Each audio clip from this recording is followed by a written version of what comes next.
Todos conocemos, aunque sea de forma muy general, la historia de David contra Goliat. Todo empezó con una batalla entre filisteos e israelitas que se resolvió con una lucha mano a mano entre un joven pastor contra un guerrero. Eso sucedió hace más de 3000 años y el resultado final fue la victoria del pequeño sobre el gigante.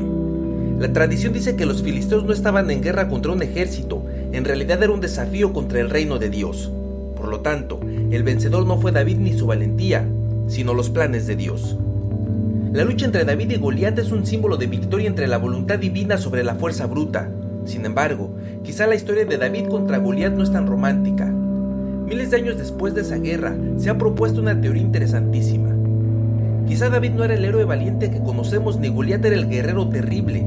Quizá se trató de una batalla desigual entre un joven bien preparado y fuerte contra un hombre con una malformación física. En otras palabras, esa guerra eterna que inició hace 3000 años en la tierra de los filisteos, o Palestina, se caracterizó por un joven que se aprovechó de la debilidad de un hombre enfermo. Y quién sabe, quizás se trató de una fuerza desproporcionada, y después ellos mismos reescribieron la historia y lo convirtieron en héroe.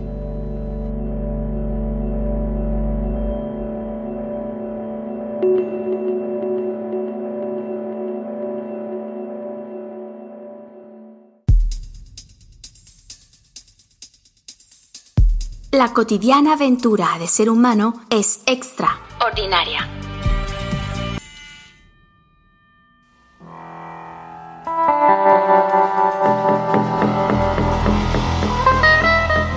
Hace 3000 años el reino de Israel estaba bajo el mando de Saúl, quien movió a su ejército por la costa y las montañas para enfrentar a los filisteos en el valle del Elá.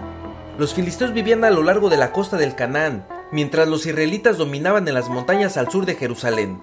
Este valle se extendía desde las llanuras hasta las montañas.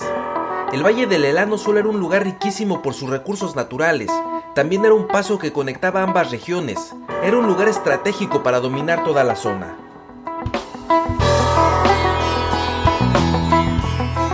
Antes de empezar los enfrentamientos, los israelitas se resguardaron en el norte y los filisteos en el sur. Ambos ejércitos se quedaron en sus trincheras, cada uno esperaba el ataque del otro, el conflicto estaba trabado, ninguno tomaba la iniciativa de salir a luchar. Pasaron varias semanas y los ejércitos se contemplaban mutuamente sin atacarse por miedo a quedar desprotegidos. Para destrabar el conflicto, los filisteos enviaron a su guerrero más fuerte para un duelo mano a mano con un israelita. En aquellos días, el combate individual era una tradición, una forma de resolver batallas sin provocar demasiada sangre. El filisteo elegido era Goliat, un gigante de más de 2 metros. Usaba una armadura de bronce brillante que le cubría el cuerpo entero, cargaba con una espada, una jabalina y una lanza. Era un guerrero monstruoso, era tan aterrador que esperó 40 días a un rival, pero ningún israelí se atrevía a enfrentarlo. En medio del ejército israelí salió un adolescente de nombre David. La leyenda dice que era el pastor que cuidaba a los borregos que alimentaban al ejército. El rey Saúl se negó a enviarlo, era como un suicidio para él y para el ejército entero. Pero el joven pastor insistió argumentando que él había protegido a su rebaño de leones y lobos, por lo tanto, no tenía miedo de luchar contra un humano por muy grande que fuera. El rey Saúl no tenía otra opción, y así fue como mandaron al pastor, de nombre David.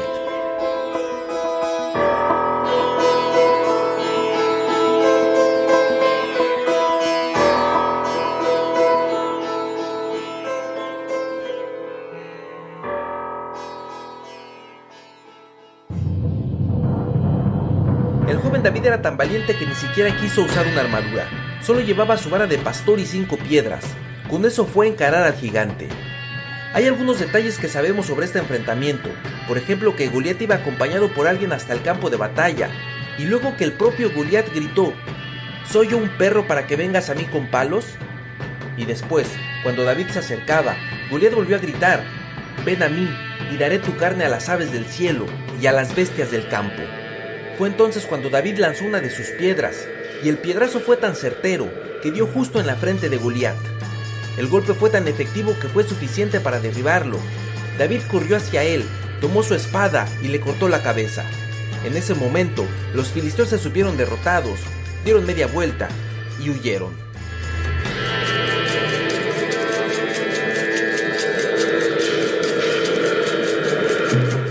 La historia de David contra Goliat es un clásico que todos entendemos como sinónimo de valentía y heroísmo. de enfrentar los miedos y derrotarlos, de no achicarse frente a nada ni nadie, de vencer a pesar de la desventaja. Pero hagamos un breve recuento de la historia. Supuestamente David está en desventaja, es vulnerable y débil, mientras Goliat es grande, fuerte, experimentado y muy bien armado. Sin embargo, por la forma en la que está contada la historia, pudiéramos interpretar que David no era tan inexperto. Al parecer tenía conocimiento de cómo usar los proyectiles de piedras, algo que en su momento era digno de un soldado de élite, o por lo menos de uno respetable. Tal vez al final David no estaba tanto en desventaja como nos lo han hecho creer, pero bueno, eso es solo una interpretación. Vayamos a otra. Recordemos las palabras de Goliat cuando dice: ven a mí y daré tu carne a las aves del cielo y a las bestias del campo. Goliat le pide que se acerque. Parece que no se daba cuenta que David ya caminaba hacia él, y peor aún, Goliat no se atrevía a atacar primero. También recordemos que a Goliat lo llevaba un ayudante. Imaginemos a ese guerrero poderosísimo que va a encarar a un jovencito, y resulta que alguien lo tiene que escoltar. No parece digno del guerrero más poderoso del momento. Incluso da la sensación de que Goliat es un poco torpe. Lo tienen que encaminar, es muy pasivo, no es él quien ataca, él espera, y además también dice: ¿soy yo perro para que vengas a mí con palos? Goliat se equivoca, David solo lleva una rama, su otra mano estaba lista para lanzar la piedra. Goliat ve con dificultad a su oponente, es claro que tiene una debilidad visual.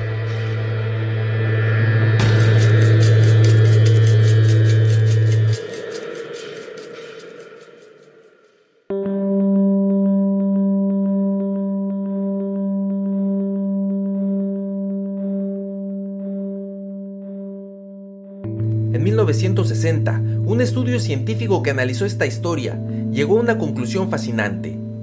Goliat era gigante, era mucho más alto que todos sus contemporáneos, estaba totalmente fuera de la norma. No había razones ni geográficas ni genéticas para eso, es decir, tenía un problema de gigantismo. Lo más probable es que sufría de acromegalia, una condición causada por un tumor en una glándula que causa la superproducción de la hormona de crecimiento.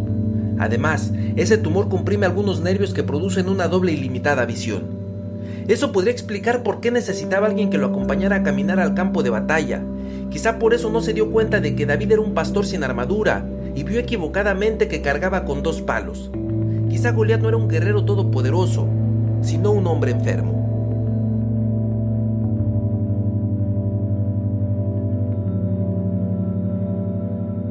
De esta relectura podemos sacar 2 conclusiones. Una es que todos somos potenciales David enfrentando problemas que parecen invencibles, pero que no son terribles gigantes, en realidad son viejos enfermos, fáciles de vencer. Pero hay otra posible interpretación. Quizá desde hace más de 3000 años hay un pueblo que ha justificado la violencia y el exceso de fuerza sobre sus oponentes en clara desventaja y vulnerabilidad. Y además, han tenido el descaro de romantizarlo y victimizarse.